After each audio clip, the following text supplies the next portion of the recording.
வணக்கம் நண்பர்களே, நான் உங்கள் கிரிதர். ரெட்மியினுடைய புதிய TWS பட்ஜெட் TWS இதோட விலை பார்த்தீங்கன்னா 2000 ரூபாய்க்கு கம்மியான செக்மெண்ட்டில் அவங்க லான்ச் பண்ணியிருக்காங்க.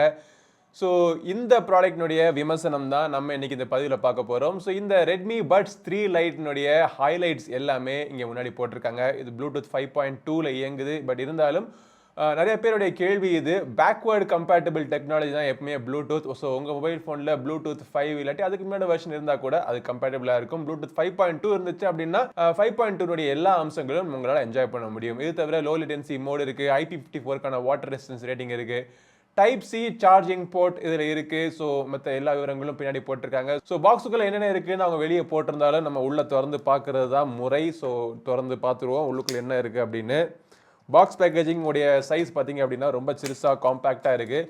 உள்ளே திறந்த உடனே பார்த்தீங்கன்னா இந்த இடத்துல ஒரு இன்ஃபோ கார்டு அப்படின்னு ஒன்று கொடுத்துருக்காங்க. பாக்ஸ் வந்து எடுத்த உடனே உங்களுக்கு குவிக்காக தெரிய வேண்டிய விஷயங்கள் என்னென்ன அப்படிங்கிறத இங்கே போட்டிருக்காங்க.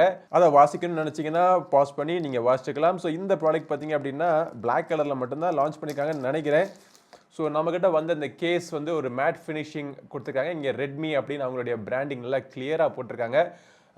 கேஸோடைய லுக் நல்லா இருக்குது, ஒரு பிளாக் பேர்ல் மாதிரி இருக்குது. ஸோ நல்ல ஒரு காம்பேக்டான ஒரு கேஸ் இது. கேஸை திறந்தோம் அப்படின்னா உள்ளுக்குள்ளே இந்த பட்ஸ் உங்களுக்கு தெரியுது. ஓகே, யூசர் மேனுவல் கொடுத்துருக்காங்க. அது தவிர ஒரு மீடியம் சைஸ் வந்து அதுக்குள்ளே வச்சுருக்காங்க. இது வந்து small size plus large plus ஒரு இயர் விங்ஸும் இதுக்குள்ளே கொடுத்துருக்காங்க. ஓகே, ஃபஸ்ட்டு எடுத்த உடனே நீங்கள் என்ன பண்ணணும் அப்படின்னா இந்த பட்ஸை நீங்கள் கேஸ்லேருந்து நீங்கள் எடுக்கணும். எதுக்காக அப்படின்னா இங்கே ஒரு ஸ்டிக்கர் இங்கே போட்டிருப்பாங்க. ஸோ இது இருக்கிறதுனால பட்ஸ் வந்து அது ரெக்கக்னைஸ் ஆகாது. ஸோ இந்த ஸ்டிக்கரை நம்ம ரிமூவ் பண்ணிவிடுவோம். ஸ்டிக்கரை ரிமூவ் பண்ணிவிட்டு திருப்பி நம்ம பட்ஸை உள்ளே போட்டு ஓப்பன் பண்ண உடனே பேர் ஆகலை. ஸோ இதில் வந்து ஆட்டோமேட்டிக் பேரிங் கிடையாது. ஸோ கேஸ்லேருந்து எடுத்து பட்ஸை நீங்கள் தனியாக வச்சதுக்கப்புறமா இது பேரிங் மோடில் என்டர் ஆகிடுது. இப்போது இந்த பட்ஸ் கனெக்ட் ஆயிடுச்சு. ஸோ பேட்டரி பர்சன்டேஜ் எவ்வளோ இருக்குது அப்படிங்கிறதே உங்களுக்கு சொல்லிடுது. இந்த மொபைல் ஃபோனில் செட்டிங்ஸ் சேஞ்ச் பண்ணுறதோ இல்லை இதுக்கு தனியாக ஒரு ஆப்பை வச்சு செட்டிங்ஸ் சேஞ்ச் பண்ணுறதோ அந்த ஆப்ஷன்லாம் இந்த இயர்ஃபோன்ஸில் உங்களுக்கு கிடையாது. இப்போ திருப்பி இந்த கேஸுக்கு நம்ம போவோம். கேஸினுடைய டிசைன் பார்த்தீங்கன்னா நல்லா இருக்குது. கீழ்ப்புறத்தில் USB டைப் சி போட்டு கொடுத்துருக்காங்க. வேறு எந்த விதமான பட்டன்ஸும் கிடையாது. முன்னாடி ஒரு LED லைட், இங்கே உங்களுக்கு சார்ஜ் ஆகுதா சார்ஜ் ஆயிடுச்சா அப்படின்னு சொல்கிறதுக்கு ஒரு சின்ன ஒரு LED லைட் இருக்குது. ஸோ இந்த கேஸை திறந்து உள்ளுக்குள்ளே நீங்கள் பட்ஸை வச்சுக்கிட்டு மூடி வச்சுருந்தாலும் ஷேக் பண்ணாலும் கேஸ் திறக்கலை. பட் பட்ஸை உள்ளே வச்சுட்டு நம்ம ஷேக் பண்ணி பார்ப்போம் பட்ஸு கீழே விழுகுதா அப்படின்னு. ஓகே, ரொம்ப விக்ரஸாக ஷேக் பண்ணாலும் பட்ஸு கீழே விழுகவே இல்லை. இந்த பட்ஸோட டிசைன் பார்த்தீங்க அப்படின்னா இதுக்கு முன்னாடி வந்த ரெட்மி பட்ஸை விட இதோட டிசைன் கொஞ்சம் வித்தியாசமாக இருக்குது. இது வந்து ரவுண்டு ஷேப்பில் கொடுத்துருக்காங்க. ஆல்ரெடி ஒரு இயர் ஃபின்ஸ் உங்களுக்கு இன்ஸ்டால் பண்ணி கொடுத்துருக்காங்க. இயர் டிப்ஸ் உங்களுக்கு பின்னாடி இதில் வந்து மீடியம் சைஸ் டிஃபால்ட்டாக இன்ஸ்டால் பண்ணி கொடுத்துருக்காங்க. ஸோ உங்களுக்கு வேறு இயர் டிப்ஸ் வேணும் அப்படின்னா இது நீங்கள் சேஞ்ச் பண்ணிவிட்டு உங்களுடைய காதோட சைஸுக்கு ஏற்றப்பில் நீங்கள் மாற்றிக்கலாம். இந்த சைடில் சார்ஜிங் கான்டாக்ட் பின் இருக்குது. இந்த ஷைனியாக ஒரு இடம் இருக்குது பார்த்தீங்களா, இங்கே மட்டுமே இங்கே டச் பண்ணி நீங்கள் கண்ட்ரோல் பண்ணிக்கலாம். அதுக்கான கண்ட்ரோல்ஸ் எல்லாமே இந்த இடத்துல இருக்குது. வெயிட் பார்த்தீங்க அப்படின்னா இந்த கேஸோட வெயிட் மட்டும் ஒரு 28 கிராம் இருக்குது. இயர் டிப்ஸ் தனியாக பார்த்தீங்க அப்படின்னா 8 to 9 கிராம்ஸ் இருக்குது. ஒவ்வொரு இயர் டிப்ஸுமே பார்த்தீங்கன்னா தனித்தனியாக உங்களுக்கு 5 கிராம்ஸ் கிட்ட வெயிட் இருக்குது. பட் இதுக்காக தனியாக வெயிட் மிஷின்லாம் போட்டு பார்க்கணுங்கிற அவசியம்லாம் கிடையாது. நமக்கு கையில் ஃபீல் பண்ணாலே இது ரொம்ப ஒரு லைட் வெயிட்டான ஒரு டிசைன் தெரியுது. காரணம் என்னன்னு பார்த்தீங்க அப்படின்னா இது முழுக்க பிளாஸ்டிக்கால் பண்ண ஒரு இயர் டிப்ஸ். இதை காதில் போட்டு யூஸ் பண்ணுறதுக்கு தனியாக ஒரு டெக்னிக் இருக்குது. காதில் போட்டு ட்விஸ்ட் பண்ணி லாக் பண்ணாதான் உங்களுடைய காதுக்குள்ளே அது பொருந்தும். சில பேருக்கு இந்த ட்விஸ்ட் பண்ணி லாக் பண்ணுறது வந்து காது அன்கம்ஃபர்டபுளாக இருக்கும்னு ஃபீல் பண்ணுவாங்க. நானும் அப்படி தான் ஃபீல் பண்ணேன். இந்த இயர்ஃபோனை நீங்கள் காதில் மாட்டிக்கப்போ நல்ல ஒரு கம்ஃபர்டபுளான ஒரு ஃபிட்டிங் இருக்குது. பட் உங்களுக்கு இது செக்யூரான ஃபிட்டிங் வேணும் அப்படின்னா நீங்கள் வச்சு லாக் பண்ணணும். இல்லை எனக்கு செக்யூரான ஃபிட்டிங் வேணாம் அப்படின்னா லைட்டாக லாக்கை ரிலீஸ் பண்ணிட்டு கூட நீங்கள் யூஸ் பண்ணிக்கலாம். பட் லாக்கை ரிலீஸ் பண்ணிவிட்டு ட்விஸ்ட் பண்ணிவிட்டு அதை லாக் ரிலீஸ்னா பெரிய இந்த ப்ரெஷர் குக்கர் லாக்கெல்லாம் கிடையாது. சின்ன ஒரு ட்விஸ்ட் பண்ணி நீங்கள் ஃப்ரீயாக வச்சு கூட நீங்கள் பாட்டு கேட்கலாம். ஒரு பாசிவ் நாய்ஸ் கேன்சலேஷன் கண்டிப்பாக உங்களுக்கு கிடைக்குது. ஆக்டிவ் நாய்ஸ் கேன்சலேஷன் இந்த கிடையாது. ப்ரைஸ் செக்மெண்ட்டில் நம்ம எதிர்பார்க்கவும் முடியாது. பட் அப்படி நீங்கள் வச்சு கேட்டிங்க அப்படின்னா இப்போ உதாரணத்துக்கு பாருங்கள், இப்போ வந்து நான் ரிலீஸ் பண்ணிவிட்டு லாக்கை இப்போ ரிலீஸ் பண்ணிவிட்டு நான் காதை வச்சு பார்க்குறப்போ விழுந்துருது. ரொம்ப ரெகுலஸாக ஷேக் பண்ணணும்னா கண்டிப்பாக விழுக தான் செய்யுது. பட் இது நான் காதில் மாட்டிட்டு நல்லா ட்விஸ்ட் பண்ணி லாக் பண்ணிட்டேன் அப்படின்னா இப்போ நான் காது ஷேக் பண்ணாலும் தலை தான் வலிக்குது. இயர்ஃபோன் கண்டிப்பாக கீழே விழுகலை. பொதுவாக ஒரு இயர் டிப்ஸ்னாலே காதில் நம்ம வச்ச உடனே அது வந்து பெர்ஃபெக்டாக ஃபிட் ஆயிருக்கணும். அதை வச்சு நம்ம காதை அழுத்தி ட்விஸ்ட் பண்றதெல்லாம் பாத்தீங்கன்னா அது நம்மளுடைய இயர்ஸ்க்கு தேவையில்லாத கொடுக்கக்கூடிய ஸ்ட்ரெஸ் அப்படின்னு நான் ஃபீல் பண்றேன். ஓகே, இந்த Redmi Buds 3 னுடைய ஃபங்க்ஷன்ஸ்லாம் என்னென்ன இருக்கு அப்படின்னு உங்களுக்கு சொல்றேன். ஸோ நீங்க காதில் நீங்க மாட்டிட்டு நீங்க உங்களோட மியூசிக்ல நீங்க கண்ட்ரோல் பண்ணணும் அப்படின்னா சிங்கிள் டேப்புக்கான ஃபங்க்ஷனாலிட்டி இதுல கிடையாது.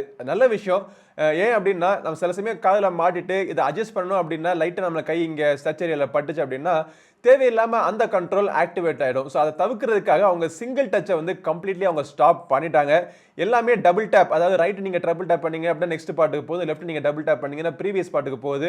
பாட்டை பாஸ் பண்ணணும் இல்லை பாஸ் ஆன பாட்டை ரெஸ்யூம் பண்ணணும் அப்படின்னா நீங்கள் இந்த இடத்த நீங்கள் லாங் ப்ரெஸ் பண்ணணும். ட்ரிபிள் டேப் பண்ணீங்கன்னா கூகுள் அசிஸ்டன்ட் எல்லாம் திறக்குது. கால் வந்தால் நீங்கள் கால் அட்டன் பண்ணுறது கூட நீங்கள் டபுள் டேப் பண்ணால் மட்டுமே உங்களுக்கு கால் அட்டன் பண்ணுறதுக்கான ஆப்ஷன் இதில் கொடுத்துருக்காங்க. ஸோ டிசைனை பொறுத்த வரைக்கும் இந்த ஒரு விஷயம் அவங்க நல்லா யோசிச்சு பண்ணது வந்து கரெக்டானது தான். சவுண்ட் குவாலிட்டிக்கு வருவோம். சவுண்ட் குவாலிட்டி பார்த்தீங்க அப்படின்னா இந்த இயர்ஃபோன் ஒரு பேசி இயர்ஃபோன் கிடையாது.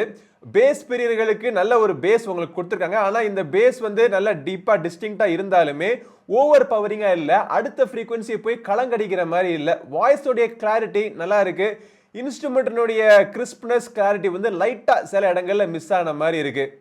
ஓவராலா இந்த இயர்ஃபோன் பார்த்தீங்க அப்படின்னா எல்லா ஜானர் பாட்டு கேட்குறவங்களுக்கும் ஒரு பெஸ்ட்டான இயர்ஃபோனாக இருக்காது.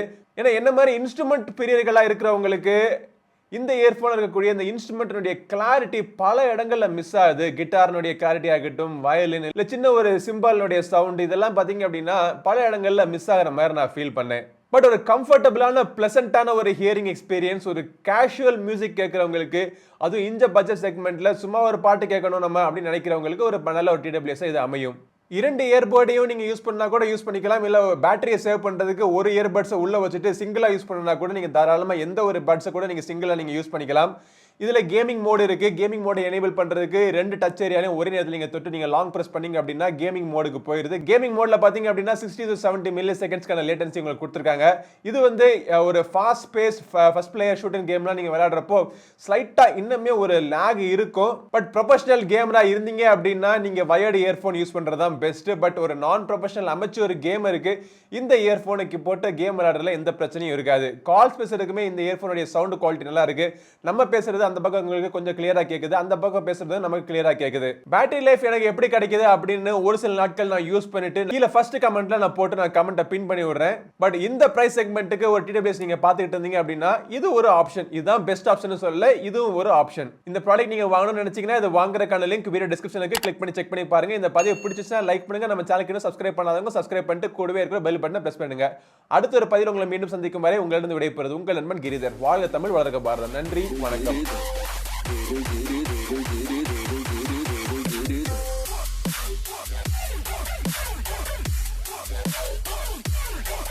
Giri.